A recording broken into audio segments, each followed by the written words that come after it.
ৰশ্মি start কৰা ৰশ্মি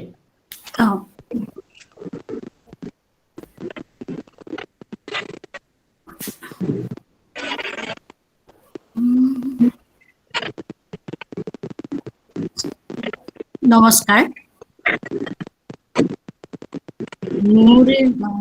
মোৰ গান হো বহু আস্থাহীনতাৰ বিপৰীতে গভীৰ আস্থাৰ গান মোৰ গান হো কল্পনা বিলাসৰ বিপৰীতে সত্য প্ৰশস্তিৰ ধ্যান মোৰ গান হো বহু আস্থাহীনতাৰ বিপৰীতে গভীৰ আস্থাৰ গান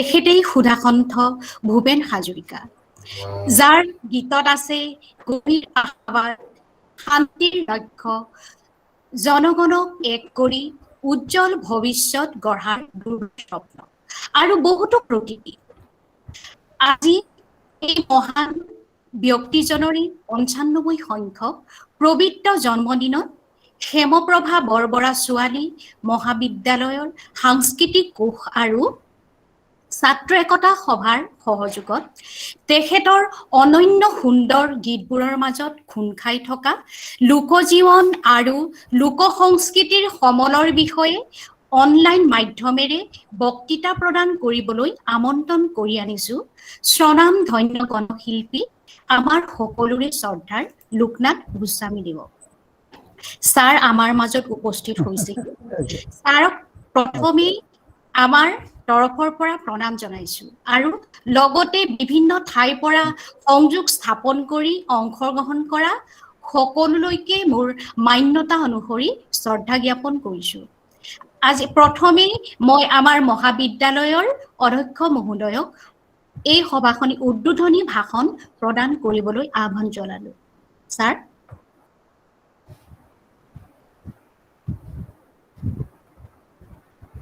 স্যাৰ আপোনাৰটো মিউট হৈ আছে আনমিউট কৰি লওক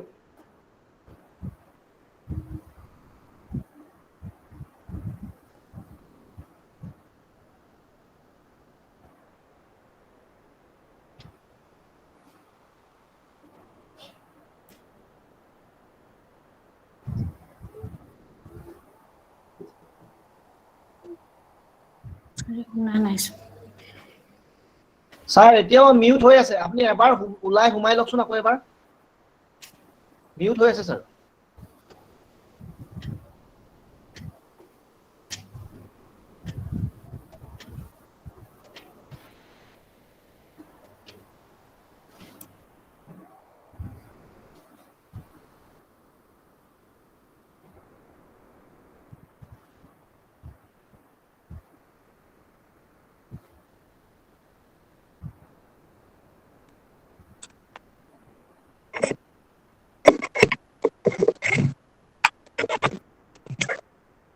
শুনা পাইছেনে এতিয়া শুনিছোঁ ছাৰ ঠিক আছে হেমপ্ৰভা বৰবৰা ছোৱালী মহাবিদ্যালয়ৰ আইকিউএছিৰ সাংস্কৃতিক কোষৰ দ্বাৰা আয়োজিত আজি বিশ্ববৰেণ্য শিল্পী সুধাকণ্ঠ ডক্টৰ ভূপেন হাজৰিকাৰ ৯৫তম জন্মবাৰ্ষিকী অনুষ্ঠানত উপস্থিত আমি নিমন্ত্ৰণ কৰি অনা বিশিষ্ট শিল্পী তথা সাংস্কৃতিক গৱেষক শ্ৰদ্ধাৰ লোকনাথ গোস্বামী ডাঙৰীয়া আইকিউএছি কোঅৰ্ডিনেটৰ ডক্টৰ পলাশ সন্দিকৈ সাংস্কৃতিক কোষৰ আহ্বায়ক ডক্টৰ ৰশ্মি বুঢ়াগোহাঁই মহাবিদ্যালয়ৰ শিক্ষক কৰ্মচাৰী আৰু ছাত্ৰ ছাত্ৰীসকল আৰু অতিথিবৃন্দ আজি আমি সুধাকণ্ঠৰ এই ৯৫তম যি জন্মবাৰ্ষিকী অনুষ্ঠিত কৰিবলৈ পাই নথৈ ধন্য মানিছোঁ কাৰণ ভাৰতবৰ্ষত মাত্ৰ দুজন ব্যক্তিয়েহে ভাৰত ৰত্ন পদ্মবিভূষণ আদি বঁটাৰে আৰু লগতে আজি দাদা চাহেব ফাল্কে বঁটা মাত্ৰ দুজনেই ব্যক্তি আছে, সত্যজিৎ ৰায় আৰু ডক্টৰ ভূপেন হাজৰিকা। গতিকে আমি তেনেকুৱা এজন ব্যক্তিৰ দেশৰ আমি নাগৰিক, আমি আজি গৌৰৱবোধ কৰিছো। গতিকে আমি এই অনুষ্ঠানটো অতি আন্তৰিকতাৰে আজি পাতিবলৈ লৈছো। মই ইয়ালৈ নিমন্ত্ৰণ কৰি অনা সকলোকে মহাবিদ্যালয়ৰ হৈ মই আদৰণি জনাইছো আৰু আশা কৰিছো যাতে আমাৰ এই অনুষ্ঠানটোত সকলোৱে অংশগ্ৰহণ কৰি ইয়াক সাফল্যমণ্ডিত কৰক। আৰু বিশেষকৈ আমাৰ গোস্বামীদেৱক মই ধন্যবাদ জনাইছো। আজি ইমান ব্যস্ততাৰ মাজত তেখেতে আমাৰ পৰিয়ালৰ লগত সংলগ্ন হৈছেহি আহি। গতিকে আমি আশা কৰিছো আমাৰ ছাত্ৰীসকল আৰু লগতে শিক্ষক শিক্ষয়িত্ৰী কৰ্মচাৰীসকল যথেষ্ট উপকৃত হ'ব। যিটো বিষয় অত্যন্ত গুৰুত্বপূৰ্ণ বিষয়, কাৰণ বৰ্তমান ভূপেন হাজৰিকাৰ বিষয়ে যথেষ্ট গৱেষণা হৈছে। বিশেষকৈ তেখেতৰ যি গীতৰ যি ৰচনাৱলীৰ যি কাব্যিক সৌন্দৰ্য সেয়া অতি অনুপম। প্ৰত্যেকটো গীতৰে যদি আমি পৰ্যালোচনা কৰোঁ দেখিবলৈ পাওঁ তাত সাধাৰণ জনতাৰ লগত তেওঁ আছে, খাটি খোৱা মানুহৰ লগত আছে, খেতিয়কৰ লগত তেওঁ আছে অৰুণাচলৰ লগত তেওঁ আছে, মেঘালয় নাগালেণ্ডৰ সকলো সামৰি তেখেতে গান ৰচনা কৰি গৈছিল। গতিকে বিশেষকৈ লোক সংস্কৃতিৰ ক্ষেত্ৰত যথেষ্ট গুৰুত্ব দিছিল ডক্টৰ ভূপেন হাজৰিকাই। শিক্ষকতাৰে জীৱন আৰম্ভ কৰি অৱশেষত শিক্ষকতা বাদ দি তেখেত জনতাৰ মাজত সোমাই পৰিছিল আৰু জনতাই তেখেতৰ প্ৰাণ আছিল। প্ৰত্যেকটো অনুষ্ঠানতে গৈ প্ৰথমতে তেখেতে ৰাইজক প্ৰণাম জনাই প্ৰথম গীতটো গাই। কেইবাটাও অনুষ্ঠানত আমি আগতে পঢ়ি থাকোঁতে পাইছিলো। আমি ছাত্ৰ অৱস্থাৰ পৰাই তেখেতৰ অনুষ্ঠানবিলাক পাইছিলো আৰু নাম শুনিছিলো। গতিকে বিশ্ববিখ্যাত এজন শিল্পী। গতিকে আজি অনুষ্ঠানটোত আমি তেখেতক প্ৰণাম জনাইছো আৰু তেখেতৰ যিখিনি প্ৰতিভা আছিলে সকলো দিশতে আছিলে, অকল সংগীততেই নহয়, তেখেতে গীতিকাৰ, নাট্যকাৰ, সুৰকাৰ আৰু বিশেষকৈ তেওঁ 12 বছৰ বয়সতে আমাৰ যি জ্যোতিপ্ৰসাদ আগৰৱালা আৰু বিষ্ণুৰাভাক লগ পাই তেতিয়াই আচলতে সংস্কৃতিৰ প্ৰতি তেখেত অৱধাৰিত হৈছিলে আৰু সংস্কৃতিৰ প্ৰতি শ্ৰদ্ধাশীল আছিলে। আৰু আমাৰ যিখন প্ৰথম চিনেমা আছিলে জ্যোতিপ্ৰসাদৰ লগত যিখন কৰিছিলে তাতে প্ৰথম গানটো গাইছিলে ইন্দ্ৰমালতী আছিলে। ইন্দ্ৰমালতীত তেখেতে গাইছিলে আৰু তাৰ পিছতে ঘূৰি চোৱা নাই বহু তেনেকুৱা বোলছবি কৰিছে। আৰু 1970 চনত তেখেতে কল্পনা লাজমীক লগ পাই তেতিয়া হিন্দী বোলছবি জগতত তেখেত সোমাই আৰু তাতো তেখেতে সৰ্বভাৰতীয় পৰ্যায়ত যথেষ্ট খ্যাতি অৰ্জন কৰিছিলে আৰু তেখেতে আনকি আন্তৰ্জাতিক পৰ্যায়তো খ্যাতি লাভ কৰিবলৈ সক্ষম হৈছিলে। আৰু আমি সকলোৱে জানো যে উৰালি চিনেমাৰ যিটো গান, যিটো আমাৰ দিল হুম হুম কৰে যিটো গান অসমীয়াৰ পৰা যিটো উলিয়াইছে, গতিকে সেইটো যথেষ্ট বিখ্যাত হৈছিলেগে পৰৱৰ্তী সময়ত। আৰু সেই গোটেইখিনিৰ কাৰণে আচলতে আমি তেখেতক সোঁৱৰিছো। আমি তেখেতক আমি মনত ৰাখিব লাগিব অসমীয়া জাতিয়ে চিৰদিন। আৰু বিশেষকৈ এনেকুৱা দিনবিলাকত আমি তেখেতক মনত পেলাব লাগিব। আৰু আমাৰ মহাবিদ্যালয় পৰিয়ালে প্ৰতি বছৰে তেখেতৰ হৈ আমি এইটো অনুষ্ঠান কৰো। আজি আৰু এটা অনুষ্ঠান আমাৰ আছে, ৰাতিলৈ সংগীত সন্ধিয়া আছে। গতিকে মই আশা কৰিছো যে সকলোৱে এই অনুষ্ঠান দুইটাতে অংশগ্ৰহণ কৰক। মই আমাৰ গোস্বামী ডাঙৰীয়াক ধন্যবাদ জনাইছো। তেখেতে আচলতে গোটেই কথাখিনি ক'ব, লোক সংস্কৃতিৰ লগত কেনেকুৱা জড়িত আছিলে, আমাৰ যিবোৰ গান আছিলে, প্ৰত্যেকটো জনগোষ্ঠীৰ কথা তাত আছিলে। এতিয়া জংকীপানৈৰ কথা আছিলে বা তেনেকুৱা শ্বিলঙৰ মনালিছা লিহিংদৌ, তাত মেঘালয়ৰ কথা আছে। তেনেকৈ খেতিয়কৰ কাৰণে যিটো গান গাইছিলে, খেতিয়কৰ নিষ্ঠাৰ নাই। গতিকে যিটো গানেই শুনা হয় বেছিভাগেই জনতাৰ গান গাইছিলে, জনতাৰ জয় গান গাইছিলে তেওঁ। আৰু যি খাটি খোৱা মানুহৰ লগত আছিলে হাজৰিকা। গতিকে তেখেতৰ কথা কৈ অন্ত কৰিব নোৱাৰি।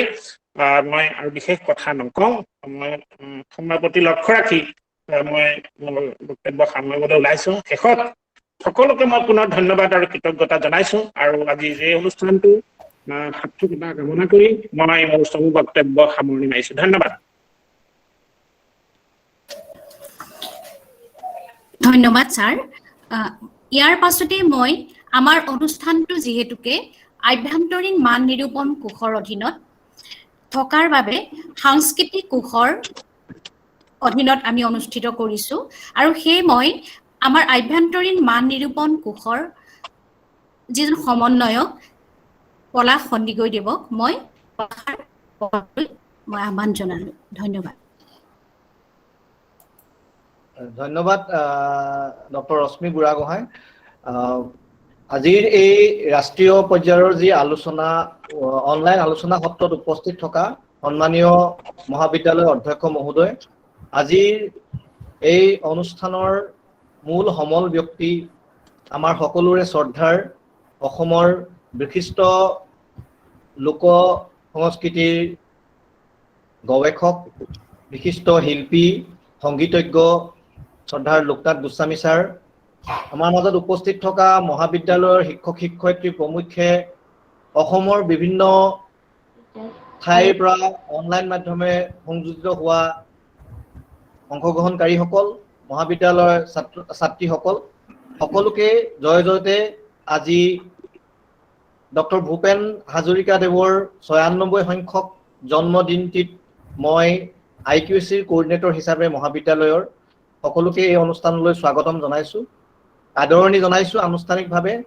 আমি খুব গৌৰৱ অনুভৱ কৰিছো যে আমাৰ আজি এই আলোচনা চক্ৰখনত আমাৰ মাজত উপস্থিত হৈছে শ্ৰদ্ধাৰ লোকনাথ গোস্বামী ছাৰৰ কালজয়ী কেইটামান গীতে সদায় আমাক আসলে পুলকিত কৰি ৰাখিছে ছাৰৰ আমূল হেৱালীৰ গুণ বা মঘাই বোলে ঢোলৰ মাত এই গীতকেইটাই সঁচাকৈ এতিয়াও আমাক এনেকুৱা বহু গীত আছে মোৰ মনলৈ এই মুহূৰ্তত এই দুটা গীতেই আহিছে আজি ছাৰক আজি আমাৰ মাজত পাই আমি সঁচাকৈ নথৈ আনন্দিত হৈছো আৰু আজি এনেকুৱা এজন বৰণ্য অসমীয়াৰ আমি জন্মদিন সমগ্ৰ অসমে পালন কৰিছো তেখেতৰ কথা কৈ আসলতে শেষ কৰিব নোৱাৰি যিজন অসমৰ শ্ৰেষ্ঠতম অসমীয়া বুলি আমি অভিহিত কৰিব পাৰো অসম ভাৰতৰ এনেকুৱা এটা বঁটা নাই যিটি বঁটা ডক্টৰ ভূপেন হাজৰিকাদেৱে তেখেতৰ জীৱন কালত বা মৃত্যুৰ পাছত লাভ কৰিবলৈ সক্ষম হোৱা নাই অসমীয়া জীৱনৰ এনেকুৱা এটা দিশ নাই যিটো দিশক ডক্টৰ ভূপেন হাজৰিকাদেৱে তেখেতৰ গীতেৰে তেখেতৰ কাৰ্যপন্থাই তেখেতৰ সৃষ্টিয়ে আলোকিত কৰি ৰখা নাই তেনেকুৱা এটা দিশ নাই যিটো দিশ আসলতে ডক্টৰ ভূপেন হাজৰিকাৰ গীতত আসলতে সংস্পৃত নোহোৱাকৈ থকা নাই আসলে তেখেতৰ বিষয়ে প্ৰত্যেকটো গীতেই একোটা নৱতম সৃষ্টি বুলি ক'ব পাৰো তেনেকুৱা এজন ব্যক্তিৰ সন্দৰ্ভত আজি বিস্তৃতভাৱে শ্ৰদ্ধাৰ লোকনাথ গোস্বামী ছাৰে ক'ব আজিৰ এই আলোচনা চক্ৰত আমি মহাবিদ্যালয়ৰ IQAC কোঅৰ্ডিনেটৰ হিচাপে আপোনালোক সকলোকে এই অনুষ্ঠানত অংশগ্ৰহণ কৰাৰ বাবে ধন্যবাদ জ্ঞাপন কৰিছো আৰু সকলোকে আদৰণি জনাইছো বেছি দীঘলীয়া কৰিব বিচৰা নাই মই এইখিনি কথা কৈ মোৰ আদৰণি ভাষণ সমাপ্ত কৰিছো ধন্যবাদ নমস্কাৰ ধন্যবাদ পলাশ সন্দিকৈ ডাঙৰীয়া এতিয়া এইখিনিতে আমাৰ মহাবিদ্যালয়ৰ ছাত্ৰী গীতিমণি শৰ্মা পাঠকক এটা ভূপেন হাজৰিকাৰ গীত পৰিবেশন কৰিবলৈ মই অনুৰোধ জনালো গীতিমণি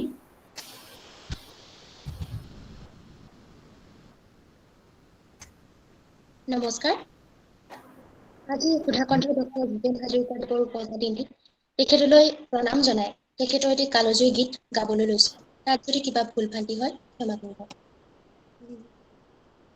কত জোৱানৰ মৃত্যু হ'ল কাৰ জীৱন যৌৱন গ'ল সেই মৃত্যু আজিও তেনে মৃত্যু নহ'ল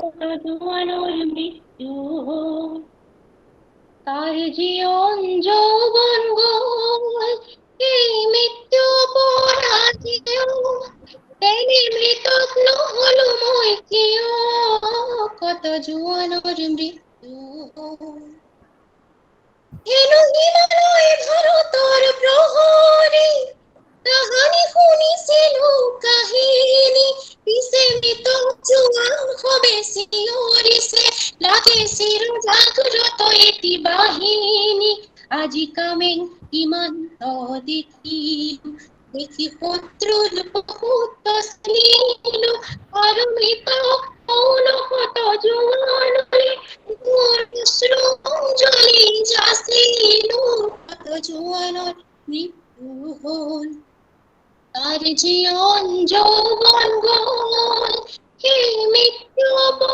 আজিও তেনে মৃতক নহ'লো মই কিয় কত জোৱানৰ মৃত্যু হ'ল কাৰ জীৱন যৌৱন গ'ল সেই মৃত্যু আজিও তেনে মৃতক নহ'লো মই কিয় কত জোৱানৰ মৃত্যু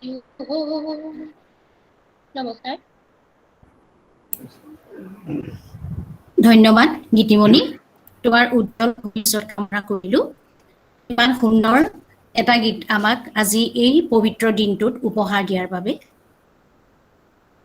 এতিয়া মই আমাৰ এই মহাবিদ্যালয়ৰ এই শুভ ক্ষণটোলৈ আমি আমন্ত্ৰণ কৰি অনা মই ছাৰক সকলোৰে আগত চিনাকি কৰি দিব বিচাৰিছোঁ ছাৰৰ মূল বক্তৃতা অনুষ্ঠানলৈ যোৱাৰ আগতে। প্ৰথমে আমি ছাৰক আমাৰ মাজলৈ শিৰিগত আদৰণি জনালোঁ। অশেষ কৰ্মব্যস্ততাৰ মাজতো আমাৰ মাজলৈ অহাৰ বাবে ছাৰক আকৌ এবাৰ অশেষ ধন্যবাদৰ লগতে সুস্মৰণ আদৰণি জনালোঁ। ছাৰৰ বিষয়ে সকলোৱে জ্ঞাত যদিও ছাৰক আমাৰ মাজত পোৱাৰ আপাহতে ছাৰৰ বিষয়ে দুটামান কথা ক'বলৈ মন গৈছে। ছাৰ মঘাই বোলে ঢোলৰ মাত ধিনিকিন ধিনাও, সোণৰ অসম নালাগে মোক মাটিৰে সজাও। আমোল মূল শেৱালিৰ গোন্ধ যাওঁ বুলি যাবই নোখোজেছো। মুকুটিৰ বৰঢোল পিৰিতিৰ চিপুং দখনাৰ বিহুৱাবা। হাঁহিৰে জীৱন সুন্দৰ কৰা চকুৰ পানীৰে নহয়। লুইত নহয় মহাকাল, লুইত নহয় জঞ্জাল, লুইত জনজীৱনৰ প্ৰাণ, লুইত আশা ভৰসাৰ গান। শংকৰ আজান দেশৈ এইখন। ৰংচোৱা সেনাপতি দেউতা ঈশ্বৰ, এইবেলি আমি ৰং চাম। আদি মাটিৰ গুণ থকা চিৰসেউজ গীতেৰে অসমীয়া গীতৰ পথাৰত সোণোৱালী শয় সিঁচিবলৈ সক্ষম হোৱা ছাৰ আপুনি সঁচাই অনন্য। শ্ৰদ্ধা ছাৰ, আপোনাৰ দেশ ভাগিলেও সমাজখন নেভাগক। লক্ষ্মীনাথ বেজবৰুৱাৰ গান আৰু ছবি, প্ৰগতিশীল সংস্কৃতি, হেমাংগ বিশ্বাস আৰু অসম।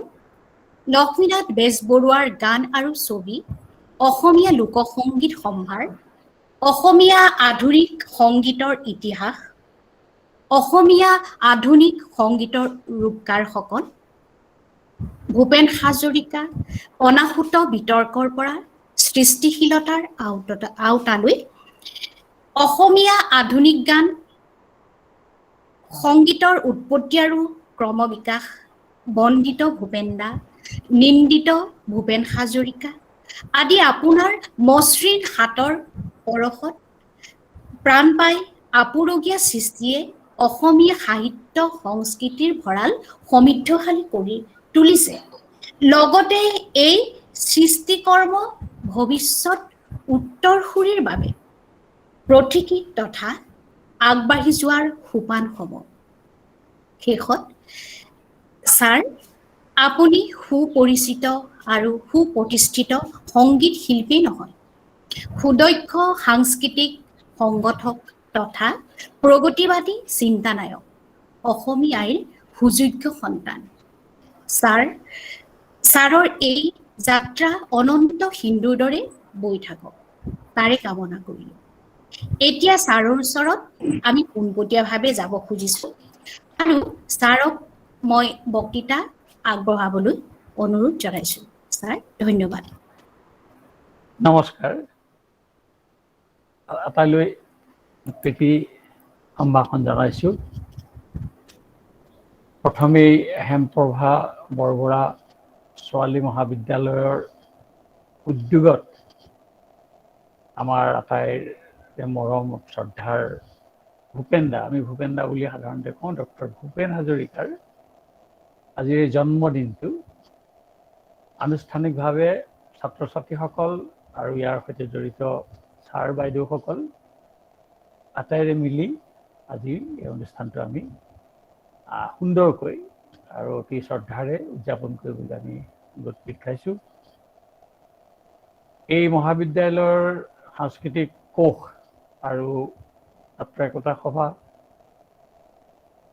আটাইয়ে আমাক আমন্ত্ৰণ জনোৱাৰ কাৰণে, বিশেষকৈ মোৰ লগত আজি কেইবাদিনো ধৰি যোগাযোগ কৰি থকা ডক্টৰ ৰশ্মি বুঢ়াগোহাঁই, ইয়াৰ প্ৰবক্তা, সঘনাই যোগাযোগ কৰি আছে আৰু ময়ো অৱশ্যে আজিৰ দিনটোৰ এইখিনি সময় আজৰি হৈ থকাৰ কাৰণে মই অনুষ্ঠানটোত ভাগ ল'ম বুলি আন্তৰিকতাৰে কথা দিলোঁ। এনেধৰণৰ অনুষ্ঠানত ভাগ লোৱাৰ আজিকালি যিহেতু অকণমান এই কৰোণা মহামাৰীৰ পিছত সাধাৰণতে ফুৰা চকা সভা সমিতিলৈ যোৱাটো অলপমান অসুবিধা হৈ গৈছে। নহ'লে আজিৰ দিনটোত মই ঘৰত নাথাকিলেও হয়, কাৰণ সাধাৰণতে ভূপেন হাজৰিকাৰ মৃত্যুৰ দিনটো ধৰি তাৰ পিছৰ পৰা বিভিন্ন সময়ত স্বাভাৱিকতে ৰাইজে বিচাৰে, গতিকে আমি যাওঁ। আজিও মই ৰশ্মি বুঢ়াগোহাঁয়ে ফোন কৰাৰ লগে লগে যিহেতু মই আজি এইখিনি সময় আজৰি আছিলোঁ, আৰু মোৰ কাৰণে এটা সুবিধা, মই নিজেও ভাল পাওঁ যে যিটো আমি আপকামিং জেনেৰেশ্যন বুলি সাধাৰণতে কওঁ, মানে উঠি অহা যিখিনি প্ৰজন্মৰ ল'ৰা ছোৱালী বা য়ং জেনেৰেশ্যনৰ ছাত্ৰ ছাত্ৰীসকলৰ লগত এই ধৰণৰ বিষয়বিলাকৰ আদান প্ৰদান কৰাটো উচিত, আৰু কৰিবলৈ পালে ভাল পাওঁ, আৰু কিছু কথা বতৰা আমি নিজেও শিকিব পাৰোঁ, জানিব পাৰোঁ। গতিকে আমি অনুষ্ঠানটো যেতিয়া ভাগ ল'বলৈ যাওঁ, এনেকুৱা নহয় যে আমি সকলো কথা জানো, গতিকে আমি আৰু কলেজৰ সাধাৰণতে শিক্ষক শিক্ষয়িত্ৰীসকলে এটা বিষয়ৰ ওপৰত যেনেকৈ পাঠদান দিয়ে, ছাত্ৰ ছাত্ৰীক বুজাই শিকায়, আমাৰ কথাটো অলপ ওলোটা ধৰণৰ। আমি বিনিময় কৰোঁ, এক্সচেঞ্জ অফ থটছ বুলি যিটো কোৱা হয়, আমি বিনিময় কৰোঁ। মই নজনা কথাখিনি জানিবলৈ বিচাৰোঁ, আৰু জনা কথাখিনি বা যিখিনি জনাবলৈ বিচাৰোঁ। এতিয়া আহোঁ ভূপেন দাৰ কথাটোলৈ। প্ৰথমতে মই কৈ লওঁ যে মই আচলতে বক্তা, তেনেকুৱা বক্তাও নহয়, আৰু একাডেমিক যিটো ইণ্টাৰেষ্ট বা একাডেমিক ষ্টাইলত যি ধৰণে ভাষণ দিয়ে, মই সেই ধৰণে ভাষণ নিদিওঁ। ছাত্ৰ ছাত্ৰীসকলকো কৈ থওঁ যে তেওঁলোকে ভয় খাব নালাগে, চিন্তা কৰিব নালাগে, মই ভাষণ নিদিওঁ, আমি কথা বাৰ্তা হ'ম। এই বৰেণ্য শিল্পীগৰাকীৰ জীৱনক লৈ কিছু কথা বাৰ্তা হ'ম। আৰু এইটো মই আৰম্ভণিতে কৈ থওঁ যে ভূপেন হাজৰিকা, ভূপেন দাৰ জীৱনটো, গোটেই সমগ্ৰ জীৱনটো ইমান বিচিত্ৰ, বৰ্ণময়, বৰ্ণাঢ্য, আৰু তেওঁৰ পৰিক্ৰমাটো ইমান বিভিন্ন ধৰণৰ সংমিশ্ৰণ যে এটা ভাষণত সাধাৰণতে শেষ কৰিব পৰা নাযায়, বা আঁতিগুৰি মাৰি ক'বও পৰা নাযায়। সেইকাৰণে মই যেতিয়া এনেকুৱা অনুষ্ঠানলৈ যাওঁ, মই খালি কওঁ যে মই আচলতে দুৱাৰ মুকলি কৰিম, মানে বিষয়টো মই এনেধৰণে আগবঢ়াম যাতে সেই বিষয়টো শুনাৰ পিছত 10খন কিতাপ পঢ়া, 10টা কথা চিন্তা কৰা, ভূপেন দাক নতুনকৈ জনাৰ, পুনৰ জনাৰ বা বহলভাৱে জনাৰ ৰাস্তাটো মুকলি হয়। মই এটা নিজৰ কথা সদায় এনেকৈ কওঁ যে ভূপেন হাজৰিকা মোৰ কাৰণে a very interesting and important subject. দুটা কথা কৈছোঁ, যে important as well as interesting. কাৰণ মই তেজপুৰত জন্মগ্ৰহণ কৰা মানুহ, আৰু তেজপুৰৰ সৰুৰে পৰা এটা সাংস্কৃতিক বাতাবৰণ পাইছিলোঁ। বিষ্ণুপ্ৰসাদ ৰাভাক পাইছিলোঁ, অনিল শৰ্মাদেৱক পাইছিলোঁ, চন্দ্ৰধৰ গোস্বামী পাইছিলোঁ, বা তেজপুৰৰ পুৰণি যি বাণ থিয়েটাৰ, পুৰণি বুলি এইকাৰণেই কৈছোঁ যে যিটো মূল বাণ থিয়েটাৰ, য'ত জ্যোতিপ্ৰসাদ বিষ্ণুৰাভা, অনিল শৰ্মা, ভূপেন দাহঁতে য'ত মানে জুইশালৰ দৰে যাক ব্যৱহাৰ কৰিছিল, গতিকে সেই বাণ থিয়েটাৰটো গঢ়কি অহা এটা অভিজ্ঞতা হৈছিলে। তাত এটা কথা দেখিছিলোঁ যে ভূপেন দাক অলপ বেলেগ ধৰণে পাইছিলোঁ। মোক মানুহে যেতিয়া সোধে গোটেইসকল শিল্পীৰ ভিতৰত কাক ভাল পাওঁ, কাক শ্ৰদ্ধা কৰোঁ কথা নহয়, কাৰ প্ৰতি আকৰ্ষণটো বেছি, এট্ৰেকশ্যনটো কাৰ প্ৰতি বেছি যদি মোক কয়, তেতিয়া এটা কাৰণত মই ভূপেন দাৰ প্ৰতি আকৰ্ষণটো এইকাৰণেই কওঁ, তেওঁক আমি এজন পাৰফৰ্মিং আৰ্টিষ্ট হিচাপে পাইছিলোঁ। একে সৰুৰে পৰাই আমি মানে কলাই বকুচাই চাইকেলৰ আগত উঠি অহাৰ দিন ধৰি বহু পিছলৈকে ভূপেন দাক এগৰাকী পাৰফৰ্মিং, ছাকচেছফুল পাৰফৰ্মিং আৰ্টিষ্ট বুলি যাক ক'ব পাৰোঁ। কিন্তু বিষ্ণুৰাভাৱে নাটক কৰা দেখিলোঁ, গান গোৱা আমি নেদেখিলোঁ আমাৰ সময়ত, জ্যোতিপ্ৰসাদকতো আমি নাপালোঁ। আৰু ভূপেন দাৰ জীৱনটো আৰু এটা বৈচিত্ৰ হ'ল কি, তেওঁ খুব কম বয়সতেই, ডেকা বয়সতেই, বিয়া বাৰু নকৰাওঁতে সেইখিনি সময়ত গোটেই পৃথিৱীখন তেওঁ চাইছে। তেওঁ নিজেও গৌৰৱেৰে কয় যে তেওঁ কেতিয়াবা জাহাজেৰে গৈছে, ক'ৰবাত ৰেলেৰে গৈছে, ক'ৰবাত উৰাজাহাজেৰে গৈছে, ক'ৰবাত হয়তো গুৱাহাটী চাইকেলেৰেও গৈছে, কাৰোবাৰ চাইকেলত উঠিও গৈছে, আৰু গোটেই পৃথিৱীখন দেখিছে। পল্লৱচনক লগ পাইছে, হাৱাৰ্ডছক লগ পাইছে, বা তেওঁ পেৰিছৰ সেই মনালিছাৰ ছবিখনৰ পৰা আৰম্ভ কৰি দেশ বিদেশৰ বিভিন্ন তেওঁ সাংস্কৃতিক জগতখনৰ সৈতে বিনিময় হৈছে।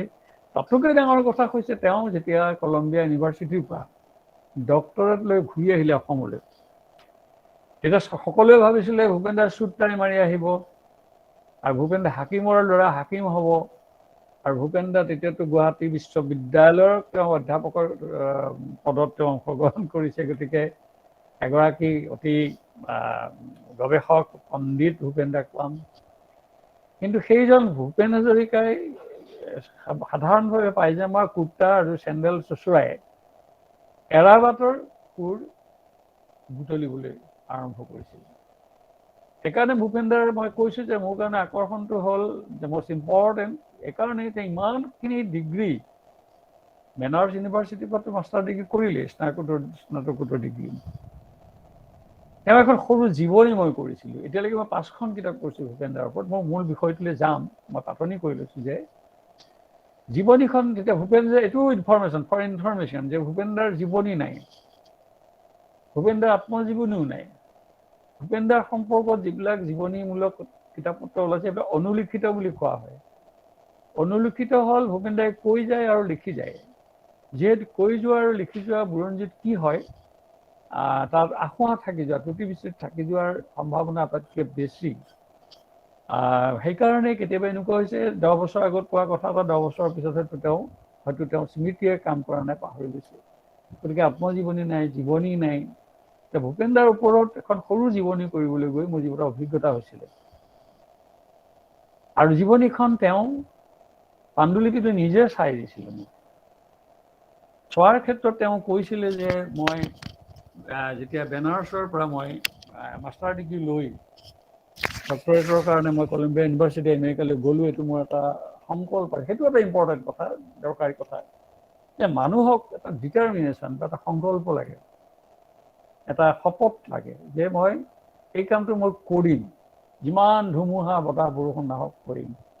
আৰু সেই ধুমুহা গাজনি বিভিন্ন পথ পৰিক্ৰমাৰ মানে ঘাট প্ৰতিঘাটৰ মাজত তেওঁ কিন্তু কলম্বিয়া ইউনিভাৰ্চিটিত পঢ়িবলৈ গ'ল। কিন্তু গৈ পেলাই গম পালে যে বেনাৰস বিশ্ববিদ্যালয়ৰ, কাশী বিশ্ববিদ্যালয়ৰ তেওঁৰ ডিগ্ৰীটো আমেৰিকা বিশ্ববিদ্যালয়ত গ্ৰহণ নকৰে। তেওঁ যদি ডক্টৰেট ল'বলগীয়া হয় তাত আকৌ কলম্বিয়া ইউনিভাৰ্চিটিৰ পৰা মাষ্টাৰ ডিগ্ৰী কৰিব লাগিব। তাৰমানে তেওঁ যদি 2 বছৰৰ কাৰণে গৈছে 4 বছৰ তেওঁ তাত থাকিবলগীয়া হয়। এই 4 বছৰ তেওঁক কোনে খুৱাব, কোনে পিন্ধাব, তাৰ পইচা কোনে দিব? এই জটিলতাবিলাক তেওঁ কৈছিলে। তেওঁ কৈছিল যে মই মেনুৱেল লেবাৰ কৰিবলগীয়া হৈছিলে, বা বিভিন্ন কষ্ট কৰি বিভিন্ন সহায় লৈ কিন্তু মই ডক্টৰেট ডিগ্ৰী লৈ ঘূৰি আহি গুৱাহাটী ইউনিভাৰ্চিটিত চাকৰিও পাইছিলোঁ। কিন্তু মই চাকৰি নকৰিলোঁ। হেমাংগ দাহঁতক লগ লগাই, মাঘাই ওজাক লগ লৈ, দিলীপ শৰ্মা, নিজৰ ভনীয়েক সুদক্ষিণা শৰ্মা বা অসমৰ কেশৱ মহন্তহঁতৰ পৰা আৰম্ভ কৰি গণনাট্য যুগৰ শিল্পীসকলক লৈ তেওঁ এটা গণ সাংস্কৃতিক আন্দোলনৰ লগত তেওঁ যুক্ত হ'ল। এইটো আছিল ভূপেন দাৰ জীৱনৰ টাৰ্ণিং পইণ্ট। সেইটো একেদিনাই হোৱা নাই। তেওঁ যেতিয়া বাণ থিয়েটাৰত কম বয়সত জ্যোতিপ্ৰসাদ বিষ্ণুৰাভাক লগ পাইছিল, তেতিয়াই তেওঁ লাহে লাহে মাটিত থিয় হৈ আকাশলৈ চোৱাৰ এটা দৃষ্টিভংগী পাইছিল। দেখিছে ভূপেন হাজৰিকা জ্যোতিপ্ৰসাদ চাহ বাগিচাৰ মানুহ, নিয়মতে বাগানৰ মালিক বুলি ক'ব পাৰি। বিষ্ণুৰাভাও আছিলে জমিদাৰৰ ল'ৰা। কিন্তু তেওঁলোকে মাটিত থিয় হৈ মাটিত ভৰি দি আকাশলৈ মূৰ তুলি চোৱা, জনজীৱন যিটো আজি বিষয় আছে যে লোকজীৱন আৰু লোক সংস্কৃতিলৈ মই গৈ আছোঁ। আচলতে মই দুৱাৰখন লাহে লাহে খুলি গৈ আছোঁ। এই লোকজীৱন আৰু লোক সংস্কৃতিৰ লগত সম্পৃক্ত কেনেকৈ হ'ল তেওঁৰ চিন্তা, এইটোৱে আটাইতকৈ গুৰুত্বপূৰ্ণ, যিটো চিন্তাই ভূপেন হাজৰিকাক আজি আমাৰ আদৰৰ ভূপেন হাজৰিকা কৰিলে। তেওঁ হয়তো গুৱাহাটী বিশ্ববিদ্যালয়ত চাকৰি কৰি থকা হ'লে তেওঁৰ যি degree, Columbia university doctorate degree, তাৰ সৈতে তেওঁ যদি কাম কৰিম বুলি ভাবিলেহেঁতেন, দেশে বিদেশে ডাঙৰ কোম্পানী, ৰজাঘৰে প্ৰজাঘৰে বা হাকিম মুন্সিফ বা এম্বেচেডৰ বহুত কিবা হ'ব পাৰিলেহেঁতেন। কিন্তু ভূপেন দা মাটি আৰু মানুহৰ শিল্পী হ'ল। আৰু সেইকাৰণেই আজি বিষয়টো আমাৰ কাৰণে বৰ ইণ্টাৰেষ্টিং আৰু ইম্পৰ্টেণ্ট। আৰু মই ভাবোঁ মই খুব ঘৰুৱাভাৱে কিছু কথা বতৰা ক'ম। ভূপেন দা ডাঙৰ কথাটো হ'ল যে সৰু সৰু কথা, তেওঁকতো মই প্ৰায় বহু বছৰ লগ পাইছোঁ। আৰু তেওঁ খুব খুহুতীয়া সাধাৰণভাৱে যি কথাবিলাক কয়, আৰু তেওঁৰ জীৱনৰ কাহিনীবোৰ শুনি থাকিলে লাগি শুনি থাকিব লাগে। কথাবোৰ এনেকুৱা মাছ খাবলৈ হ'লে, ভাল মাছ খাবলৈ হ'লে, জীয়া মাছ খাবলৈ হ'লে পানীত নামিব লাগিব, সাঁতুৰিব লাগিব, কাঁইটে বিন্ধিব আৰু জীয়া মাছ খাব লাগিব আৰু পানীত নামিব লাগিব। গতিকে ভাল কালচাৰ যদি কৰিবলগীয়া হয়, ভাল সংস্কৃতি চৰ্চা যদি কৰিবলগীয়া হয়, আমি টু দ্য পিপল, ইংৰাজীত কোৱা হয় মাছ পিপল, কমন পিপল, সাধাৰণ মানুহ লোকজীৱনৰ মাজলৈ যাব লাগিব, অৰ্থাৎ পানীত নামিব লাগিব আৰু লোকজীৱনৰ পৰা এই সমল ল'ব লাগিব। আৰু সেই সমলকে লৈ দিয়া আৰু লোৱা, মাও চেতুঙৰ এষাৰ বৰ বিখ্যাত কথা আছে, ফ্ৰম দ্য মাছেছ টু দ্য মাছেছ। মাছ মানে মাছ, কমন পিপুলৰ কথা কোৱা হৈছে, যে মানুহৰ পৰা ল'ব লাগিব আকৌ মানুহক দিব লাগিব। এই যে মানুহৰ পৰা লোৱা আৰু মানুহৰ দিয়া কাৰণে কামটো কেৱল ষ্টুডিঅ'ত বহিও নহ'ব, কলেজৰ বা ইউনিভাৰ্চিটিৰ এটা 4 বেৰৰ ৰুমত নহ'ব, লাইব্ৰেৰী এটাত পুথি অধ্যয়ন কৰিও নহ'ব বা সাংঘাতিক ধৰণে গৱেষণা কৰিও নহ'ব, যেতিয়ালৈকে কণ্টেক্ট এটা মানুহৰ সান্নিধ্যত যেতিয়া যোৱা নহয় আৰু মানুহৰ আৱেগ অনুভূতিৰ সৈতে সম্পৃক্ত নহয় চিন্তা, তেতিয়ালৈকে নহয়। মই এতিয়া বেছি কথা লৈ নাযাওঁ, ভূপেন্দ্ৰ দুটামান দীঘলীয়া বক্তৃতাও নিদিওঁ, দুটামান গানৰ মই কৈ দিম বা গুণগুণাই দিম। যিকেইটা গান শুনিলে, যিকেইটা গুণগুণনি শুনিলে হয়তো গোটেই ছাবজেক্টটো, বিষয়টো স্পষ্ট হৈ যাব। মই অকণমান এটা গান শুনাই দিছোঁ এনেকে।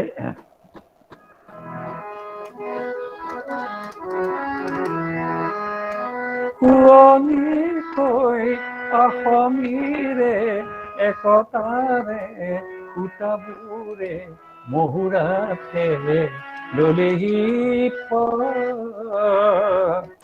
অ আইতা আইতা ও এনে নাচনী, অ তাতে নাতিনীৰে বিয়া, অসম আকাশ পোহৰ হ'ব উৰুলিটি দিয়া, ৰতুৱাবৰ কাৰণে মাতিবা নৌকা, ৰতুৱাবৰ কাৰণে মাতিবা। আকৌ কৈছো সেই গানটো। শুৱনিকৈ অসমীৰে একতাৰে সূতাবোৰে মহুৰাতে ললেহি পাৰ, শুৱনিকৈ অসমীৰে একতাৰে সূতাবোৰে মহুৰাতে ললেহি পাক। মোৰ নিজৰ সৌভাগ্য হৈছিল এখন গাঁৱত, তেজপুৰৰ ওচৰৰ এখন গাঁৱত জন্মগ্ৰহণ কৰিছিলোঁ আৰু গাঁও আৰু টাউনৰ মাজত দূৰত্বটো কম আছিল, গতিকে আগবেলা যদি মই গাঁৱত থাকোঁ, পিছবেলা মই টাউনলৈ যাব পাৰোঁ, জিলা পূজা চাবলৈ যাওঁ টাউনলৈ। যে গাঁৱত যদি থাকোঁ, গাঁৱৰ পদূলিবিলাক দীঘল দীঘল, চোতালবিলাক ডাঙৰ ডাঙৰ চোতাল, গাঁৱৰ কেতিয়াবা 2-3 ঘৰ 4 ঘৰ মানুহ ওলাই আহে, তেতিয়া তেওঁ তাঁত বাতি জোৰে, তেওঁলোকে তাঁত বাতি কৰে। তাত দেখা যায় যে একেলগে যেতিয়া তাঁত বাতি কৰে, আমি দেখিছোঁ মহুৰা দেখিছোঁ, উঘা লেটা চেৰেকী দেখিছোঁ, বাকু দেখিছোঁ, তাঁতশাল দেখিছোঁ। গতিকে এই যে একতাৰে সূতাবোৰ আহি মহুৰাত পাক ললেহি, তাৰপিছত চেৰেকী পাক লৈ, তাৰপিছত মহুৰাত পাক ললে। এই মহুৰা, চেৰেকী আৰু লেটা, মাকু, ৰাজ বা তাঁতশাল, এইবিলাক যদি নিজ চকুৰে দেখা নহয় আৰু গ্ৰাম্য জীৱনৰ এই পটভূমিটো যদি দেখা নহয়, লোকজীৱন, এইটোৱে লোকজীৱন, এই লোকজীৱনটোৰ পৰা আহৰণ কৰিলে সেই লোক সমলবিলাক, আকৌ সেইবিলাককে তেওঁ গানলৈ ৰূপান্তৰ কৰিলে। কিন্তু সুৰটো দিবলৈ যাওঁতে জিংজাং কৰা নাই। তাতো দেখা গৈছে যে একদম মানে অসমীয়া সংগীতৰ যিটো লহৰ, নিজস্ব যি আবেদন, লয়লাস, সেইখিনিকে অ আইতা আইতা ও এনে আইতা নাচনী, তাতে নাতিনীৰে বিয়া। আমাৰ যে কয় এনে আইতা নাচনী তাতে নাতিনীৰে বিয়া, এই যে ফকৰা যোজনাবিলাক আছে, এইবিলাক লগ খুৱাই তেওঁ যিটো গান কৰিলে, সেইটো এটা কালজয়ী গান হয়।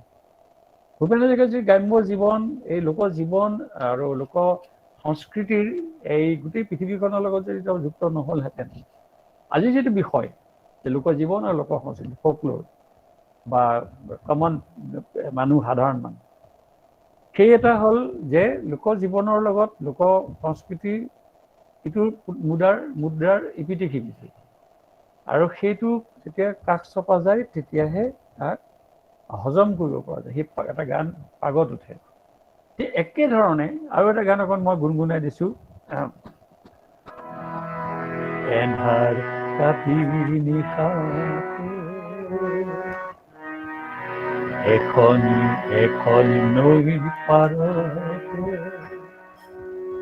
এটি ভগা সজাতে পানীৰ কামিহাৰ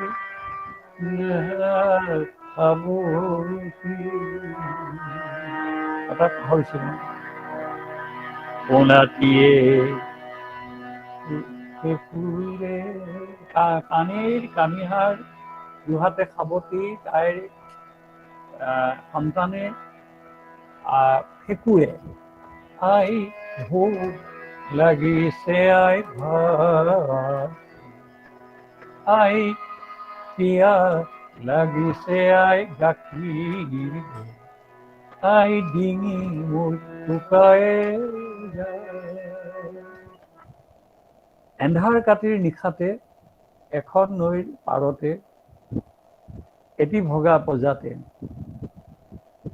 এতিয়া হয়তো আমাৰ মিডল ক্লাছ ছ'চাইটি বা আজিকালি যিবিলাকে অকণমান এৰিষ্টক্ৰেটিক স্কুলত পঢ়ে বা যিবিলাকে অকণমান নগৰকৈ উঠি অহা নগৰত গাড়ী মটৰত স্কুলত যায় বজাৰ সমাৰত তেওঁলোকে দেখে শ্বপিং মলত গৈছে মোবাইল এণ্ড্ৰইড কেমেৰা বা মোবাইল লৈছে বহুতে হয়তো আমাৰ গ্ৰাম্য জীৱনটোৰ কথা ভালকৈ নাজানিবও পাৰে এখন দেশত দুখীয়া মানুহৰ সংখ্যা আটাইতকৈ বেছি মই নিজেও আগতেও কৈছোঁ যে অসমত এতিয়াও বিভিন্ন গাঁও ঘূৰি মই এতিয়াও ঘূৰি ফুৰোঁ এই কৰোণাৰ মহামাৰীৰ সময়টো মই অলপতে আজি দুদিন আগত মই গোৱালপাৰাৰ ভিতৰত এখন গাৰো গাঁও ফুৰি আহিছোঁ অৱশ্যে সেই গাঁওখন এক্সেপশ্যনেল ৰাংচাপাৰা বুলি কয় এখন ক্লিনেষ্ট ভিলেজ অফ আছাম কিন্তু তালৈ যাওঁতেও মই দেখিছোঁ সাধাৰণ মানুহ গাঁৱৰ মানুহ এতিয়াও দুখীয়া মানুহ ভূপেন্দ্ৰৰ জীৱনৰ আন এটা তাৎপৰ্য হ'ল তেওঁ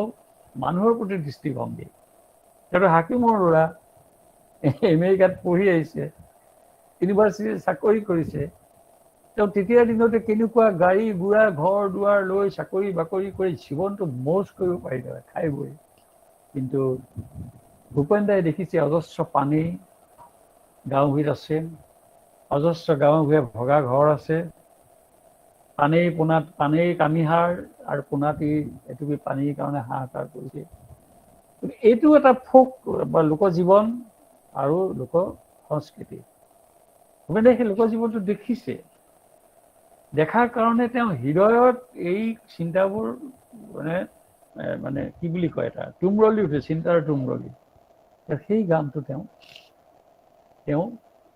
ৰচনা কৰি গাইছে কিন্তু তাত এটা বাণীও দিছে যে ভোকত মৰিব ৰজা মহাৰজা যত আছে এই যে মানে হেৰি মানুহখিনি কাঁহী ভঁৰালৰ পৰা মই কাঁহী আনি ধান দিম শিলত ফলি দিম গাখীৰ পানী দিম কিয় পৃথিৱীখনটো আমি যদি ভগৱানত বিশ্বাস নকৰোঁ বা কৰোঁ কিন্তু এনেকৈও হয় যে পৃথিৱীত সকলো মানুহটো নিজে ধনী হৈ নাহে দুখীয়া হৈ নাহে পৃথিৱীত এনেকুৱা নহয় যে মই ইচ্ছা কৰি ধনী হৈ জন্ম হৈছোঁ আৰু তেওঁলোক ইচ্ছা কৰি দুখীয়া হৈছে নহয় আমাৰ এটা ছিষ্টেম আছে ছিষ্টেমটোত ক'ৰবাত নাটনি আছে যাৰ কাৰণে দুখীয়াবোৰ দুখীয়া হৈ থাকে ধনীবোৰ ধনী হৈ থাকে ভূপেন্দ্ৰহঁতৰ কথা হৈছে এই যে পাৰ্থক্যবোৰ থাকিব নালাগে বিষ্ণুৰাভাৰ সেইটোৱে কথা আছিলে যে এই পাৰ্থক্যবোৰ থাকিব নালাগে সকলো মানুহে জীয়াই থকাৰ ন্যূনতম অধিকাৰখিনি পাব লাগে 1 কোটি টকা গাড়ী এখন তেওঁলোকক কেশৱ পন্তই কৈছিলে নেলাগে মোক গাড়ী মটৰ নেলাগে মোক পকা ঘৰ নেলাগে মোক সোণৰ ওপৰত চামুচ কিন্তু মই মানুহ হৈ জীয়াই থকাৰ অধিকাৰখন মোক লাগে কাৰো দয়া অনুকম্পাত নহয় কিন্তু ভূপেন্দ্ৰহঁতৰ চিন্তাৰ গুৰুত্বটো আছিল যে মানুহ অনুকম্পাৰে জীয়াই নাথাকে দুখীয়া হ'ব পাৰে মানুহে কিন্তু অধিকাৰ লৈ জীয়াই থাকে গতিকে অধিকাৰৰ প্ৰশ্নত এই গানবিলাক তেওঁ সেই সময় ৰচনা কৰিছে যেনেকৈ তেওঁ এই যে হে ডোলা হে ডোলা হে ডোলা হে ডোলা হে কাবে কাবাতে ৰে কঢ়িয়াও বৰ বৰ মানুহৰ ডোলা আমাৰ কান্ধৰ পৰা পিছলিব লাগিলে বাগৰি পৰিব ডোলা ৰজা মহাৰজাৰ ডোলা বৰ বৰ মানুহৰ ডোলা ভূপেন্দ্ৰ ডোলাখনত উঠিবলৈ বিচৰা নাই ভূপেন দাই দোলাত উঠি ফুৰিবলৈ বিচৰা নাই। ভূপেন দাই দোলাত উঠা মানুহখিনিতকৈ দোলাত কঢ়িওৱা মানুহখিনিৰ কথা ভাবিছে। সেইটোৱেই মানুহৰ সাধাৰণ মানুহৰ জীৱন, যে দুবেলা দুমুঠি ভাতৰ কাৰণে বা জীয়াই থাকিবৰ কাৰণে কান্ধত দোলা লৈ, আৰু দোলাত মানুহ বহি গৈ আছে, তেওঁলোকৰ পাতৰ চাদৰ, পাতৰ আঁচল, পাতৰ চোলা জিলিকি বতাহত ভাহি গৈ আছে। মোৰহে পোনাটোক এইবাৰ বিহুতে নিদিলো পাতৰে চোলা। মোৰ পোনাটোকো মই চোলা এটা দিবলৈ মন যায়, কিন্তু মই দিব পৰা নাই। ভূপেন দাই কৈছিল কি সি গোটেই জীৱন কি দোলাতেই দোলা কঢ়িয়াব, আৰু আমি দোলাত উঠি থাকিব সদায়। এই যে ফোক লোৰ বা মানুহৰ লোকজীৱনৰ বেছিভাগ মানুহে কি হয়, ছ'চাইটিখন তেওঁলোকে কেৰি কৰে, তেওঁলোকে লৈ যায়, সমস্ত কাম তেওঁলোকে কৰে, কিন্তু তেওঁলোকে জীৱনটো উপভোগ কৰিব নোৱাৰে। গতিকে জীৱনটো উপভোগ কৰা, জীৱনটো কাম কৰি উপভোগ কৰিব। তেওঁলোকে কোৱা নাই যে আমি দোলাত উঠিম, আমি কাৰোবাৰ কান্ধত উঠি ফুৰিম। ভূপেন দাহঁতৰ জীৱনৰ এই কথাবিলাকে আমাক অনুপ্ৰাণিত কৰিছে, আৰু আমিও তেতিয়া দেখিছোঁ। বিষ্ণুৰাভাৰ গান সৰুতে গাইছিলোঁ, তই খুৱাও বিশ্ববাসীক মাটি ফালি ধান, তই যোগাও ধনী শ্ৰেণীক অস্ত্ৰ শক্তিমান, কাৰখানা কলে তোৰেই সৃজন পথাৰ সুবহল, তেওঁনো তোৰ কিয় এনে আলৈ আথৈ হ'ল। তই চব কৰ, কাৰখানা তই বনাও, খেতি তই কৰ, দোলা তই ভাৰী হ, দোলা ভাৰী হ, যন্ত্ৰ পাতি তই বনাও, কিন্তু নাওখন তই চলাও, সমস্ত তই কৰ, কিন্তু তই একো নেপাও কিয়? গতিকে এই যে তই একো নেপাও আৰু মই সকলো পাওঁ, এইটোৱে ভূপেন দাহঁতক আচলতে এটা সমাজখনৰ প্ৰতি এটা নতুন দৃষ্টিভংগী, নতুন নহয়, এইটো দৃষ্টিভংগী গোটেই পৃথিৱীত আছে। খালি সেই দৃষ্টিভংগীটোক বহুত সময় মানুহে, আমাৰ শিল্পীসকলৰ এটা অংশই শিল্পী জীৱন মানে এটা বিলাসী জীৱন, খাই বৈ ফূৰ্তি কৰে। আজিকালিতো আৰু ডাঙৰ কথা হৈছে, হিউদাৰ এটা কবিতালৈ মনত পৰিছে। হিউদাৰ মোৰ প্ৰিয়। মোক ৰশ্মিহঁতে কৈছে যে আমোল মোল শেৱালিৰ গুণিটো হিউদাৰ গান। সেই গান, এটা কবিতা আছে যে ধান কাটি এই যে ধান কাটি মই পাহৰিছো, ডাঙৰি মহাজনৰ চোতালত থলো, আইজনীৰ গাত লেঠা, ল'ৰা এটা হলে ভালেই হয়, জানাই নহয় খেতিয়কৰ ল'ৰাৰ হাত বৰ পোন। কিয় ক'লে? এইটো কি চিম্বলিক, এইটো কিয় ক'লে? যে খেতি কৰি নিজৰ চোতাললৈ নিব নোৱাৰে ধানখিনি, আনি মহাজনত থব লাগে। কাৰণ বাৰিষা যেতিয়া খেতি কৰিব সময়ত হৈছে, গৰুটো মৰিছে, কাৰোবাৰ বেমাৰ হৈছে, গৰুটো কিনিবলৈ পইচা নাই, গতিকে কোনোবা এচাম মহাজন থাকে, পইচা দি দিয়ে তেওঁলোকে ধুনীয়াকে, যা গৰু কিন, যা তোৰ বেমাৰ ঠিক কৰ। কিন্তু তই যদি এদোণ ধান নিয় 10 দোণ দিব লাগিব। দোণ, এতিয়া দোণটো বুজি পাই নাপায় কওঁ, এদোণ ধান দিলে 10 দোণ দিব লাগিব। গতিকে সৰ্বশ্ৰান্ত হয়।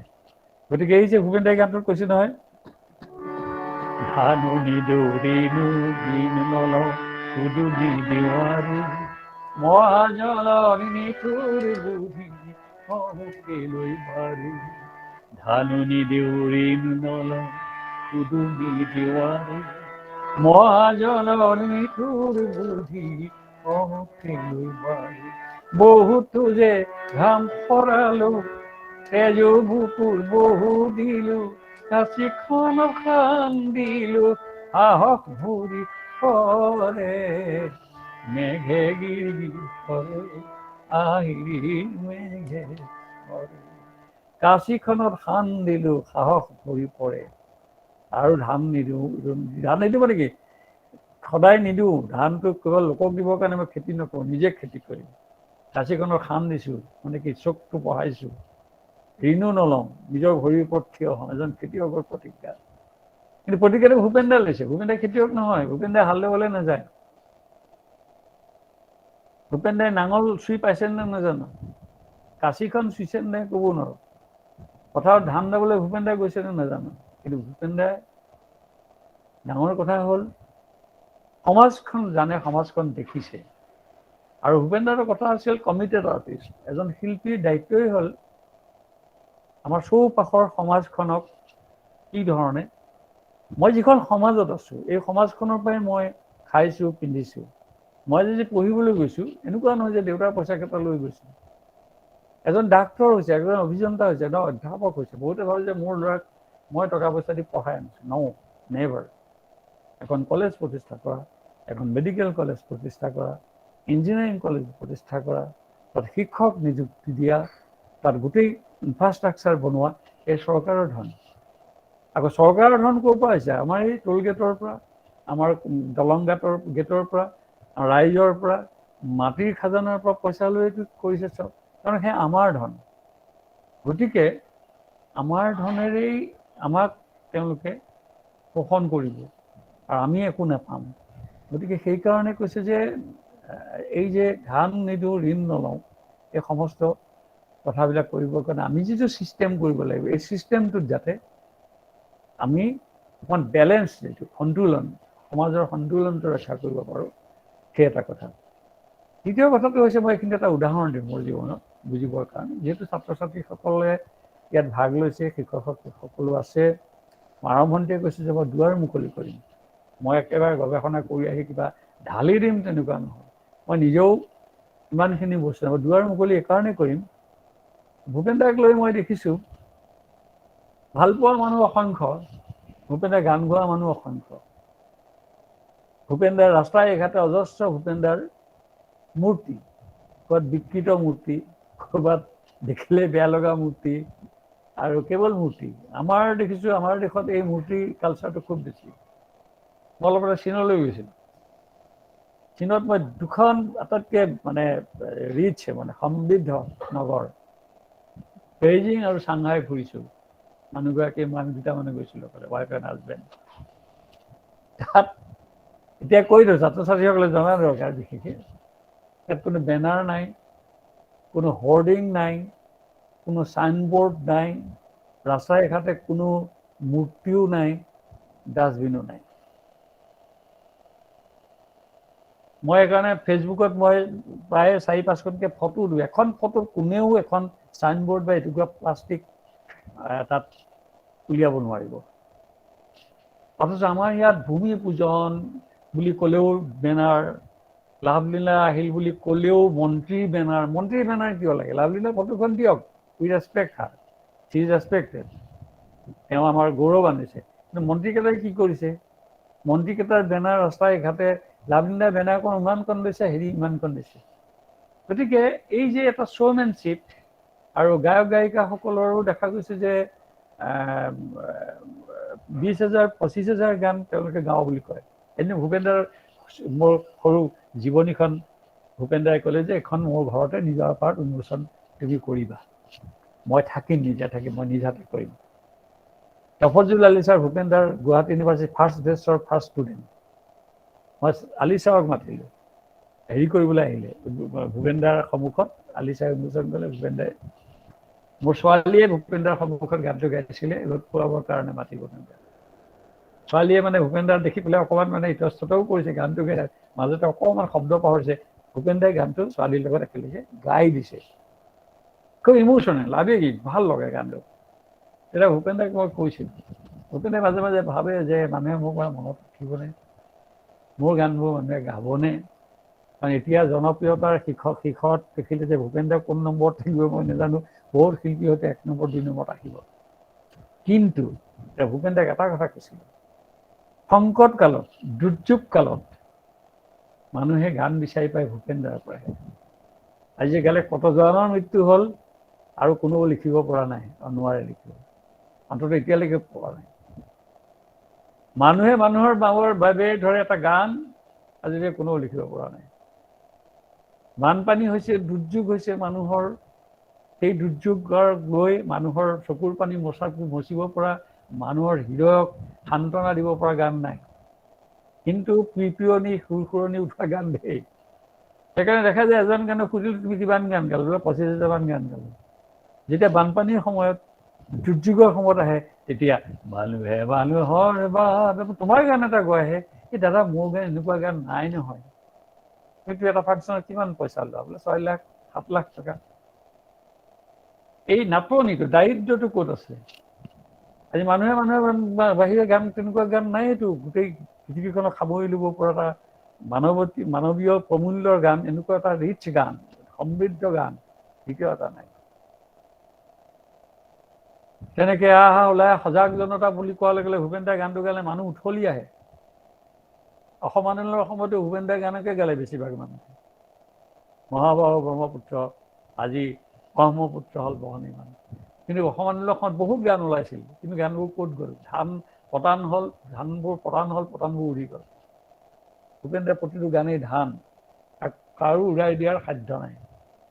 গতিকে ভূপেন দাৰ জীৱনক লৈ মই খালি আগতেও কৈছোঁ যে আমি এইটো ধৰণৰ পাতনি মেলিব পাৰিম। যেনেকৈ আজি কিছুমান গানে সৰুতে হৃদয় চুই যায়। যেনেকৈ এইটো এটা গান গাই দিছিল, পৰহিৰ পুৱাতে নামতে মাছলৈ গ'ল, পৰহিৰ পুৱাতে নামতে মাছলৈ গ'ল, মাছকে মাৰিবলে নেলাগে যাবলৈ ধুমুহা আহিব। এই যে তাৰপিছত কি হয়, আকাশলে চাই চাই হিয়া খনি ভুকুৱাই ৰদৈ বাউলি গুচিনি থাকেনে তুচি ৰং মনক আনিব, ৰং মনৰ দেহাতী ঢৌবোৰে সাৱতি পাৰতে খুৱাই থৈ। মই কথাটোহে ক'বলৈ গৈ আছো, এই মাছমৰীয়া মানুহৰ জীৱনটোৱেও ভূপেন দাক চুই গৈছে। কাৰণ আমি যে বজাৰলৈ গ'লে যে ৰৌ মাছ, ভকুৱা মাছ, জীয়া মাছ আনো, অন্নপ্ৰাশন পাতো, বিয়া পাতো, খাওঁ, আমি ডকচি খাওঁ, একেবাৰে ভাল মাছটো আনো। কিন্তু মাছটো বজাৰলৈ চিধা চিধি অনা, আজিকালি অৱশ্যে চালানী মাছটোৰ কথা বেলেগ। ভূপেন দাহঁতৰ যি সময়ত সেইখিনি মাছ মাৰিবলৈ এচাম মানুহ সাগৰলৈ যায়, নৈলৈ যায়। পুহমহীয়া ঠাণ্ডাৰ দিনতো তেওঁলোকে হাড়কোপৰ জাৰতো মাছ মাৰিবলৈ যায়, বাৰিষাও মাছ মাৰিবলৈ যায়। তেওঁলোকে মাছ নামাৰিলে, তেওঁলোকে মাছ বজাৰলৈ নানিলে মাছ খাবলৈ আমি নাপাওঁ। কিন্তু মাছমৰীয়া মানুহবিলাক, মাছমৰীয়া গাঁওবিলাক, মাছমৰীয়া সমাজ আটাইতকৈ বোধ কৰোঁ, হয়তো কোনোবাই শুনিলে ক'লে বেয়াও পাব পাৰে, যিটো বাস্তৱ অপ্ৰিয়, most neglected and most oppressed class of the society। শুনিবলৈ বেয়া পাব পাৰে, কিন্তু সেইটোৱে ফেক্ট যে মাছ মাৰিবলৈ যায়, মাছ মাৰি সেয়া মাছ আকৌ বেপাৰীয়ে লৈ যায়, পইচাকেইটা তেওঁলোকেও নাপায় পুৰা। যিকেইটা পইচা পায় সেইকেইটা পইচাৰ সৈতে চাউল, দালি, মিঠাতেল, নিমখ কিনিব। গতিকে মানুহজনে বাট চাই আছে মাছকে মাৰি ৰংমন ঘূৰি আহিছে ৰংমন ঘূৰি, কিন্তু ৰংমন এটা নিথৰ দেহা হৈ নিজেও অহা নাই, ঢৌবোৰে আনি পাৰত পেলাই থৈ গৈছে। ঢৌবোৰে সাৱতি ৰংমনক মাছ, এই যে তাত কৈছে যে আকাশলে চাই চাই হিয়া খনি ভুকুৱাই ৰদৈ বাউলি সদৌজা গুচিনি থাকেনে উচি ৰং মনক আনিবৰ ৰং মনৰ দেহাতী ঢৌবোৰে সাৱতি পাৰতে খুৱাই থৈ গ'ল।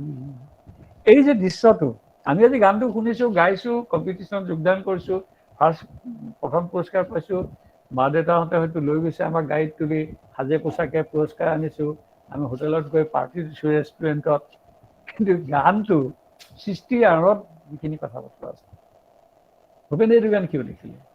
কাৰণ এই যে ফোক লোৰ, লোক জীৱন, লোক সংস্কৃতি, আৰু সুৰটো তেনেকে দাকে নিবলৈ নালাগে যাবলৈ ধুমুহা আহিবৰ হ'ল, এইটো এটা এই যে এইটো আমাৰ ফোক টিউন, ফোক, এইটো তেনেকুৱা এইবিলাক টাইপৰ একেধৰণে লৈছে। গতিকে ভূপেন দাৰ কথা কৈ মই আগতেও কৈছো যে শেষ কৰিব নোৱাৰি এই জীৱন। যেনেকে এই যে গাঁওতাৰ ক্ষেত্ৰী নল বাহাদুৰ চেত্ৰী, মৰম দেখি কাঞ্চী যদি ৰঙা পৰি যায়, তাই ইমান গাখীৰতী নাই। এজনী কাঞ্চী আমাৰ কাৰণে কি হয়, কাঞ্চী বুলি ক'লে মই আকৌ কৈছো অপ্ৰিয় হয়। তেওঁলোকে ছ'চাইটি কোন অৱস্থানত থাকে সমাজত আমি নাজানো, কিন্তু কাঞ্চীজনীও যে প্ৰেম, ভাল পোৱা এটা জীৱন, গাইজনীক লৈ যে তাই জীৱন চলিছে, কাঞ্চী এই ইমান সৰল জীৱন যাপন লৈ পেলাই কাঞ্চীজনী, এই যে গাঁওতাৰ ক্ষেত্ৰী নলবাহাদুৰ চেত্ৰী হেমৰম দেখি কাঞ্চি যদি ৰঙা পৰি যায় ফুট গধূলিতে কপিলি খুটিত কোন গোৰ্খালী গাভৰু গাইজনী হেৰাল গোৰ্খালী গাভৰু নেপালী বুলি কোৱা নাই কিন্তু গোৰ্খালী বুলি কৈছে কোন গোৰ্খালী গাভৰু গাইজনী গাই হেৰাই কেতিয়াবা গাই বিচাৰি যায় গাই বিচাৰিবলৈ যাওঁতেই কোনোবাই কাঞ্চিক পাই পলুৱাই লৈ যায় তাতে প্ৰেম হয় আইঐ এনেকুৱা জীৱনক লৈ গান লিখা গান গোৱা নোৱাৰে আমি নোৱাৰোঁ কাৰণ আমাৰ এই জনজীৱনৰ সৈতে আমাৰ সম্পৰ্ক নাই আমি বৰষুণত ভিজিব নোৱাৰোঁ মাইকৰ বৰষুণত নিভিজিবি অসুখ হ'ব ৰ'দত নোলাবি নৈত নেনামিবি গাঁৱলৈ নাযাবি সময় পালে আমাৰ ফালে এবাৰ আহি যাবা যে বোকা পানী খচকি গাঁৱলৈ নাহিবা পানী খুজি আমনি ৰুদ্ৰ বৰুৱাই দীপালী বাইদেউ গোৱা গানটোত সেইটোৱে যে গাঁৱলৈ নাহিবা বোকা পানী খচকি আৰু আমাৰতো গাঁৱলৈ মানুহ নাযায় আজিকালি যায় একাল বম্বে পুনে লক্ষ্ণৌ আগ্ৰা তাতকৈ আৰু বহুত দূৰলৈ যায় এই যে ভূপেন হাজৰিকাৰ মই আগতে আৰম্ভণিতে কৈছোঁ যে ভূপেনদাৰ কথা কৈ শেষ কৰিব নোৱাৰি আৰু ফোক বা মাছ পিপুল কমন পিপুল লোকৰ জীৱন আৰু লোক সংস্কৃতি এই কথা বতৰাবিলাকৰ মাজেদি জীৱন অতিবাহিত কৰিছিল তেওঁ অজস্ৰ গান তেনেকৈ আছে কোনোবা গানত হয়তো কালি মই এখন নিজেই তালিকা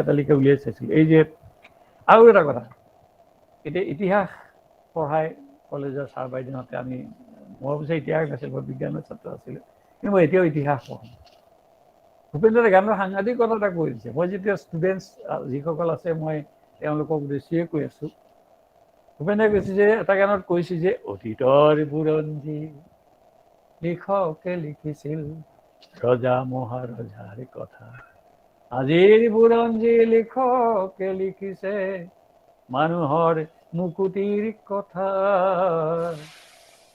সেইটোতো গুৰুত্ব দিছিলে যে বুৰঞ্জী হ'লে যে কেৱল আকবৰ ৰুদ্ৰসিংহ সমুদ্ৰগুপ্ত পঢ়িব লাগিব মবন বিদ্ৰোহীসকলৰহে বুৰঞ্জী পঢ়িব লাগিব কিয় আমাৰ সাধাৰণ মানুহৰ বুৰঞ্জী আমি নপঢ়িম সাধাৰণ মানুহে কেনেকৈ খানে কেৱল সাধাৰণ মানুহ হ'লে ধোদৰ আলি বনাব ধোদৰ সাধাৰণ মানুহ হ'লে ধোদ আৰু বাকীসকল ৰজা মহাৰজা এই পুখুৰীটো কোনে খান্দিলে এই ৰংঘৰ কাৰেংঘৰ কোনে বনালে এই মথাউৰিটো কোনে বনালে জয়দৌল জয়সাগৰ কোনে বনালে সাধাৰণ মানুহেতো বনাইছে গতিকে এই যে দৃষ্টিভংগীটো মোৰ ভাল লাগে মই আগতে ক'লো যে very interesting and important subject যে বুৰঞ্জী প্ৰশ্নটো তেওঁ কৈছে তেনেকৈ তেওঁ অসমৰ ফকৰ ওপৰত মই কৈ আছোঁ এই যে কামৰূপৰ ফালে নলবাৰীৰ ফালে এটা গায় মহ খেদবা যাওঁ মহ খেদবা যাওঁ এতিয়াও নলবাৰীৰ ফালে লাখুটি লৈ এনেকৈ মাৰি মহ খেদবা যায় সেইটোতো ল'লেই সুধ লৈ মহ দেশৰ হকে মৰহ পিয়লি ফুকনত সংগীত কৰোঁতে এই গানটো এই সুৰটো তেওঁ ব্যৱহাৰ কৰিছিল গতিকে এনেকুৱা ধৰণৰ বহু ধৰণৰ কথা বতৰা আছে গতিকে তেনেকৈ আৰু মই কালি অটো ৰিক্সা চলাওঁ জনজীৱন এতিয়াও মনত আছে 71 চনমানৰ কথা মই এতিয়া দৰং কলেজত পঢ়ি আছোঁ এবাৰ কি হৈছে ভূপেনদা ফ্ৰেচাৰ ছ'চিয়েলৰ ভূপেনদা গৈছে হেৰিলে দৰং কলেজলৈ আমি এতিয়া দৰং কলেজৰ ছাত্ৰ আৰু ইংলিছৰ কিনাৰত থাকোঁ ভূপেনদা পানী গিলাচ লাগিলে হাৰমনিয়ামখন নিদিয়ে এইবোৰ কাম চামবোৰ কৰোঁ আৰু ষ্টেজত থাকোঁ আৰু তেতিয়া অটো ওলাইছে প্ৰথম তেজপুৰত 2খনমান গুৱাহাটীত 2খনমান আৰু চাকৰি বা সাংঘাতিক নিবনুৱা সমস্যা হৈছিলে এতিয়া ডেকা ল'ৰাবিলাকে অটো চলাবলৈ ল'লে কিন্তু অটো চলোৱা মানুহকনো এতিয়া ছোৱালীও ভাল নাপায় মাক বাপেকেও বেয়া পায় অটো ল'ৰাকটো কোনে ছোৱালী বিয়া দিব অটো ল'ৰাকটো কোনে তেওঁলোকৰ স্বীকৃতি দিব ভূপেনদা হয়তো কথাটো এই নিবনুৱা ল'ৰাবিলাকে কাম কৰি খাইছে তেওঁলোকৰ যিটো ডিগনিটি অফ লেবাৰ তেওঁলোকৰ যিটো শ্ৰমৰ মৰ্যাদা তেওঁলোকে দিব লাগিব সেইকাৰণে নিজৰ ভায়েককে লৈ পেলাই হেৰি এই যে জালুকবাৰী আদাবাৰী অটো চলাই সি ফেল মই সৰু ভাই MA পাছ বেংকত বহুতো ধাৰ মোৰ ভাইটিয়ে জানে ডিগনিটি অফ লেবাৰ গতিকে ইংৰাজী শব্দ ব্যৱহাৰ কৰিছে, dignity of labour, dignity of labour. গতিকে ভূপেন দাসৰ জীৱনটো অকল গান গাই পইচা ঘটিম, নিজৰ কেৰিয়াৰ গঢ়িম, এনেকুৱা কিবা কৰিম বুলি ভবা নাছিলে। আচলতে ভূপেন দাৰ জীৱনৰ ষ্ট্ৰাগলো আছিলে, সাংঘাতিক ষ্ট্ৰাগল। মই যে জীৱনীখন লিখিছোঁ, ভূপেন দাই চকুৰ পানী টুকি দুভাল এনেকৈ চকুৰ পানী বৈ আহিছে। ভূপেন দাৰ বহুত দুখ কৈছে, কাৰণ 10টা ল'ৰা ছোৱালী ভূপেন দাৰ ঘৰৰ ডাঙৰ। সুদক্ষা বাইদেউৰ পৰা, অমৰ হাজৰিকাৰ পৰা, সমৰ হাজৰিকা, জয়ন্ত হাজৰিকা, বলেন হাজৰিকা, প্ৰবীণ হাজৰিকা, ৰ'জ বাইদেউ, কবিতা বাইদেউ, 10টা ল'ৰা ছোৱালী। দেউতাক চাকৰিৰ পৰা ৰিটায়াৰ কৰিছে। নিজৰ এই প্ৰিয়ম হাজৰিকা, প্ৰিয়মবোৰ বিয়া কৰি আনিছে নিজৰ ঘৰত নাই থাকিবলৈ। ইউনিভাৰ্চিটি চাকৰি বাদ দিলে। কলকাতাত গৈ দেখিছে আৰু অৱস্থা কাহিল। তাততো ভাগা মানুহবিলাক আছে, সত্যজিৎ ৰায় আছে, মান্না দে আছে, হেমন্ত কুমাৰ আছে, বা কলকাতাৰ সাংস্কৃতিক জগতত বহুত ভূপেন দাক চিনিয়ে নাপায়। ভূপেন দাক কোনে পাত্তা দিব? মইতো ভূপেন দাৰ লগত বহুত ঘূৰিলোঁ 10 বছৰ কলকাতাত। যেতিয়া আমি এছেম্বলিলৈ গৈছোঁ, বিষ্ণুপ্ৰসাদ ৰাভাৰ লং প্লেইং ৰেকৰ্ডখন কৰিবৰ কাৰণে গৈছোঁ, মই অসম থাকোঁ। ভূপেন দাক কালীগঞ্জলৈ যাওঁ, তাত গান দিওঁ, ভূপেন দাক এইটো গাব লাগিব, সেইটো গাব লাগিব। ভূপেন দাৰ গাড়ীখনৰ এম্বেচেডৰখন, তেতিয়া মাৰ্ক 4 এম্বেচেডৰ এখন ভূপেন দাক HMBয়ে উপহাৰ দিছিলে। এটা সময় ভূপেন দাৰ গান কলকাতাত জগত জিনিছিলে, এই যে আমি এক যাযাবৰ। ভূপেন দাৰ লগত গাড়ীখনত উঠি একেলগে দমদম যাওঁ, এয়াৰপৰ্টৰ দমদমলৈ যাওঁ, তাত ৰেকৰ্ডিং কৰি আকৌ দমদমৰ পৰা অসম ভৱনত ৰাছেল ষ্ট্ৰীটত মোক ভূপেন দা টালিগঞ্জত দিছিলে। যাওঁতে ভূপেন দাৰ জীৱনৰ বহু কাহিনী কৈছিলে, যে এনেকুৱা হৈছিলে কলকাতাত আহি মই এসাঁজ কফি খাবলৈ পইচা নাই, আৰু ইউনিভাৰ্চিটি চাকৰি বাদ দি আহিলোঁ। আৰু দেউতাক মই পইচা খুজিব নোৱাৰোঁ, ভাই ভনীকেইটাক মই চাব লাগে। সেইকাৰণে দেউতাৰ ওপৰত খঙো উঠিছিলে এবাৰ, এই ল'ৰা ছোৱালীবিলাক জন্ম দি থকাৰ কাৰণে। এবাৰ বোলে বন্দুকটো কৈছিল, বন্দুকটো লৈ দেউতাক বোলে মই গুলিয়াই দিম বোলে। কাৰণ এইবোৰ ঘৰুৱা বহু কথা বতৰা তেওঁ কৈছিলে। এসাঁজ কফি খাবলৈ তেওঁ পইচা নাই, কিন্তু হাৰি যোৱা নাই। তেওঁ কৈছিলে মই জীৱনত ক'তো চাৰেণ্ডাৰ কৰা নাই। তেওঁৰ সংঘাত আহিছে, কিন্তু চাৰেণ্ডাৰ কৰা নাই ক'তো। মোক বাৰে বাৰে কৈছিলে চাৰেণ্ডাৰ নকৰিবা, ক'তো নিজকে আত্মসমৰ্পণ নকৰিবা। সেইকাৰণে ভূপেন দাৰ আত্মসমৰ্পণ আচলতে ব্যক্তিগত জীৱনত ঘাত প্ৰতিঘাত হৈছে, কিন্তু তেওঁ কম্প্ৰমাইজ কৰা নাই। তেওঁ অৰ্ডিনেৰী চিনেমা এখন কৰি, সাধাৰণ গান এটা লিখি পেলাই পইচাৰ কাৰণে তেওঁ কৰা নাই। এতিয়া আমাৰ এনেকুৱা হৈছে যে বিজ্ঞাপনত গান এটা গাই দিব লাগে। পিছলৈ ভূপেন দাৰ জীৱনত কিছুমান খেলি মেলি হৈছে, তালৈ নাযাওঁ বাৰু। মোৰ এখন কিতাপ মই ভূপেন দাৰ জীৱনকালত লিখি উলিয়াইছিলোঁ, বন্দিত ভূপেন দা, নিন্দিত ভূপেন হাজৰিকা। সেইখন কিতাপতো মই ভূপেন দাক গৱেষণাৰ বিষয় হ'ব। ভূপেন দাৰ গোটেই জীৱনটোক মই বিভিন্ন দৃষ্টিকোণৰ পৰা চাইছিলোঁ, আৰু তেওঁৰ জীৱনৰ কিছুমান অপ্ৰিয় জীৱনৰ ঘটনাও আছে, সেইবিলাকো মই ব্যাখ্যা কৰিছোঁ, কি কাৰণত সেইবিলাক হৈছিলে। গতিকে আৰুনো কি ক'ম, এইবিলাক কথা কৈ থাকিলেও শেষ নহয়।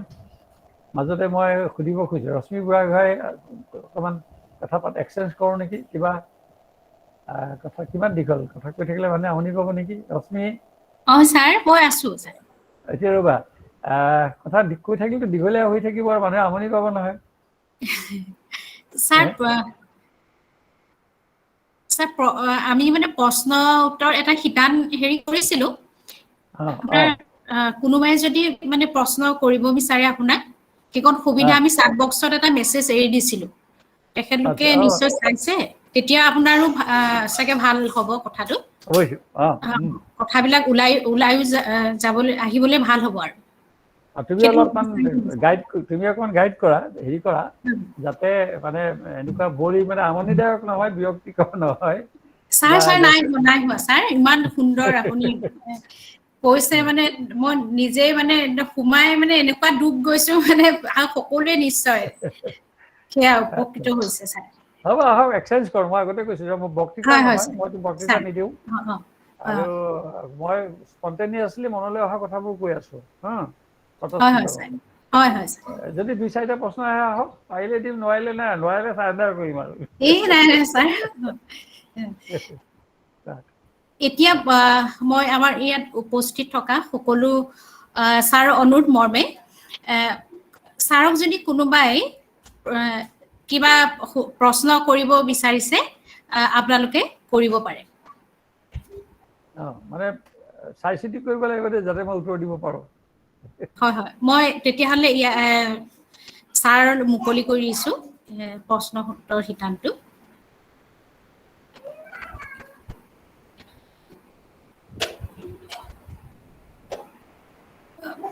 ইয়াত আমাৰ আৰু এজন কৰ্মকৰ্তা আমাৰ সাংস্কৃতিক কোষৰ ভাস্কৰ খনিকৰ নিশ্চয় উপস্থিত আছে। তেখেতে অকণমান ভাস্কৰ তুমি আঁত ধৰি দিয়াচোন ছাৰক প্ৰশ্ন উত্তৰ এই শিতানটো, ছাৰক সুবিধা হ'ব তেতিয়া। নমস্কাৰ ৰশ্মিকা। মই প্ৰশ্ন উত্তৰ শিতানটো ডাইৰেক্ট যিসকল ইয়াত উপস্থিত আমাৰ দৰ্শক বা শ্ৰোতা আছে তেওঁলোকক পোনপটীয়াকৈ মই ছাৰৰ লগত প্ৰশ্নটো আলোচনা কৰিবলৈ অনুৰোধ জনাইছো। আমালৈ দিলে আমি কওঁতে হয়তো তেওঁলোকৰ মনৰ ভাৱটো আমি ভালকৈ প্ৰকাশ কৰিব নোৱাৰিম, গতিকে যিসকলে প্ৰশ্ন মনত উদয় হৈছে তেওঁলোকক আমি এই মঞ্চৰ যোগেদিয়ে ছাৰৰ লগত পোনপটীয়াকৈ পাতিবলৈ অনুৰোধ জনাইছো।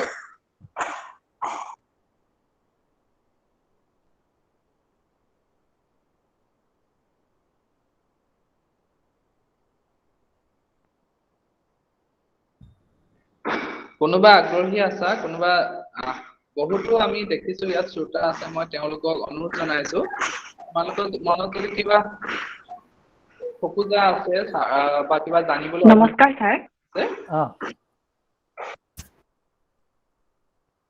শুনিছেনে? শুনিছো, কোৱা। নমস্কাৰ ছাৰ। সৰ্বপ্ৰথমে মই আপোনালৈ প্ৰণাম আৰু শ্ৰদ্ধা নিবেদিছো।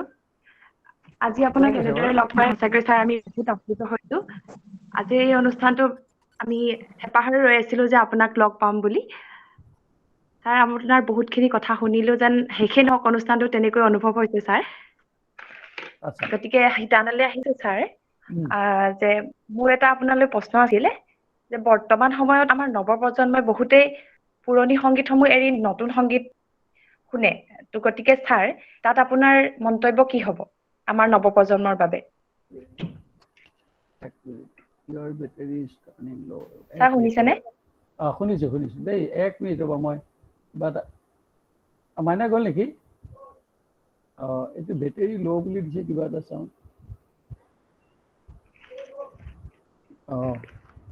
ইয়াত কিবা বেটেৰী ল' বুলি এটা ইণ্ডিকেশ্যন আছে, ধৰিব পৰা নাই। মই আকৌ কোৱাচোন বাৰু দেই, কোৱাচোন। এইটো চুইচটো দিয়াচোন, দি আছো। Hello' sir. ছাৰ শুনিছেনে? মই মানে এইটো কিবা এটা আমাৰ ইয়াত টেকনিকেল প্ৰব্লেম এটা আহিছে, কিবা এটা বেটেৰী ল' বুলি আহিছে, কিন্তু কানেকশ্যনটো দি আছে। শুনিছে, আকৌ কোৱাচোন মোক, মই ক'ম, কোৱা। ছাৰ, মোৰ প্ৰশ্নটো আছিলে যে বৰ্তমান সময়ত আমাৰ নৱপ্ৰজন্মই পুৰণি সংগীতসমূহ এৰি ছাৰ নতুন যিবোৰ সংগীত আছে সেইখিনি আঁকোৱালি লৈছে। তো ছাৰ সেই ক্ষেত্ৰত আপোনাৰ মন্তব্য কি হ'ব আমাৰ নৱপ্ৰজন্মৰ বাবে? এতিয়া নতুন আদৰি লৈছে, পুৰণিখিনি লোৱা নাই। মানে কথাটো মই অকণমান বহলাই ক'ব লাগিব। নতুন দিনততো নতুন গানেই ল'ব লাগে, এইটো কথা। জ্যোতিপ্ৰসাদেতো পুৰণি গানখিনিতে ধৰি থকা নাই। জ্যোতিপ্ৰসাদৰ গান, ভূপেন হাজৰিকাৰ গান, জয়ন্ত হাজৰিকাৰ গান। সময়ত যদি সময়ৰ গান যদি সৃষ্টি নহয়, তেতিয়া ভেকুৱাম হ'ব। এইবছৰ খেতিটো যদি মই নকৰোঁ, ভঁৰালত ধান আছে বুলি পুৰণি ধানকে আনি খাই থাকোঁ, এইবছৰ পথাৰ চন পৰিব। গতিকে পুৰণি নতুন, কিন্তু নতুন কৰিবলৈ যাওঁতে পুৰণিখিনিৰ চৰ্চাটো, পুৰণিখিনিৰ তাৰ আপটো ৰাখিব পাৰিব লাগিব। কাৰণ নতুনখিনি পুৰণিৰ পৰা শিপা চিঙা, ঠেউৰ চিঙা হ'ব নালাগে, বিচ্ছিন্ন হ'ব নালাগে। এতিয়া এনেকুৱা হৈছে, পুৰণি ভূপেন দাহঁতে জনজীৱনক লৈ এনেকুৱা গান গালে, সেই গানখিনি আমিও ভাল পাওঁ। কিন্তু এতিয়া যদি আমি সেইবিলাকক বাদ দি, জনজীৱনক বাদ দি, আমি মানে লোকজীৱনক বাদ দি, লোক সংস্কৃতিৰ মৰ্যাদাক বাদ দি যদি গান এসোপা গাওঁ, তেতিয়া সেই নতুনৰ নামত সি এটা আৱৰ্জনা হ'ব। গতিকে মানুহৰ প্ৰশ্নবিলাক আছে, আৱৰ্জনাৰ সৃষ্টি হ'ব নালাগে, নতুন সৃষ্টি হ'ব লাগে। নতুনবিলাক আৱৰ্জনা হ'ব নালাগে। গতিকে নতুনটো হ'বই। জয়ন্ত হাজৰিকাই নতুন গান গাইছে, এনেকৈ ভূপেন হাজৰিকাৰ গানো গোৱা নাই তেওঁ। মই মোৰ নিজৰ গান মই গাবলৈ আৰম্ভ কৰিছোঁ। কাৰণ সৃষ্টিটো এজন শিল্পীৰ পৰিচয়টো সৃষ্টিতে থাকে। খালি নতুন বুলি কওঁতে ই মৰ্যাদাপূৰ্ণ গান হয়নে নহয়, পুৰণাখিনিৰ সৈতে তাৰ সন্তুলনটো ৰাখিব পাৰিছেনে নাই, সেইটোহে আচল কথা। আজিকালি এটা গেপ বা এটা ফাঁক ৰৈ গৈছে বুলি মানুহে ভাবে, সেইকাৰণে মানুহৰ এই প্ৰশ্নবোৰ আহিছে। সেইটো অকল পুৰণিখিনি গাই থাকিলে নহ'বতো। মই কিন্তু পুৰণি নাগাওঁ, পুৰণি গাওঁ, কিন্তু পুৰণিকে গাই নাথাকোঁ, নতুন গাওঁ। মোৰ স্থিতিটো মই কৈ দিলোঁ, এইটোৱেই। বহুত বহুত ধন্যবাদ ছাৰ। আচ্ছা, ধন্যবাদ। ছাৰ আৰু দুটামান প্ৰশ্ন আছে। দিব্যজ্যোতি বৰাই ডক্টৰ ভূপেন হাজৰিকাদেৱৰ বিহুগীত আৰু বিহুসুৰীয়া গীতসমূহৰ বিষয়ে কিছু জানিব বিচাৰিছিলে। বিহুগীত আৰু বিহুসুৰীয়া ভূপেন হাজৰিকাতো সকলো ধৰণৰ গানেই গাইছে। বিহু বতৰ আহিলে বিহু, শৰৎ আহিলে শৰৎ, বেলেগ বেলেগ ছিজনবিলাক যেতিয়া আহে সেই ছিজনৰ যিটো আবেদনটো ধৰি ৰাখে। গতিকে বহাগত আহিছে, মই আচৰিত পাওঁ বহাগত তেওঁ, আমাৰ ধাৰণা আছে বহাগ বুলি ক'লেই একেবাৰে দপদপাই থকা, ঢোলে ডগৰে দপদপাই থকা গান এটা লাগিব, প্ৰেম থাকিবই লাগিব, একেবাৰে বিৰাট মানে তেনেকুৱা ৰিদমিক গান এটা হ'ব লাগিব। কিন্তু ভূপেন হাজৰিকাই বহাগক লৈ গান গাইছে। মই গুণগুণাইছোঁ গানটো বনাই, মিঠা মিঠা বহাগৰ গীত এটিকে ৰচো বুলি ভাবিলো, এনেতে চুচুক চামাকৈ কাষ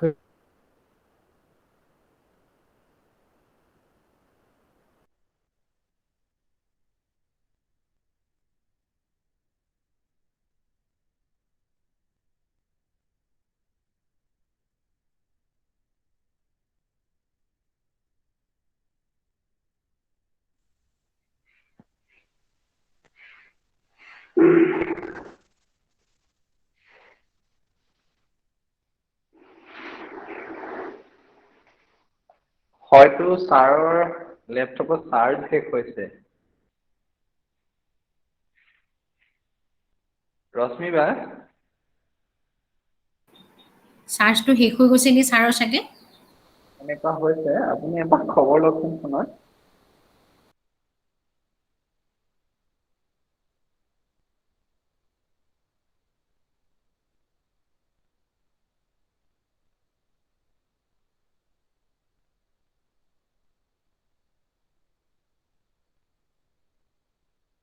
মই অংশগ্ৰহণকাৰীসকলক কিছু ধৈৰ্য ধৰিবলৈ অনুৰোধ কৰিছোঁ। ছাৰৰ অকণমান লেপটপত চাৰ্জ নাইকিয়া হ'ব পাৰে। আৰু আমাৰ আজি যিখন এখন ৱেবিনাৰ হয়, আৰু আমি খন্তেক সময়ৰ পাছতে ইয়াৰ ফিডবেক লিংকটো প্ৰদান কৰিম। আৰু ফিডবেক লিংকখন পূৰালেহে আমি অংশগ্ৰহণকাৰীসকলক চাৰ্টিফিকেটৰ দিয়াৰ ব্যৱস্থা কৰিব পাৰিম।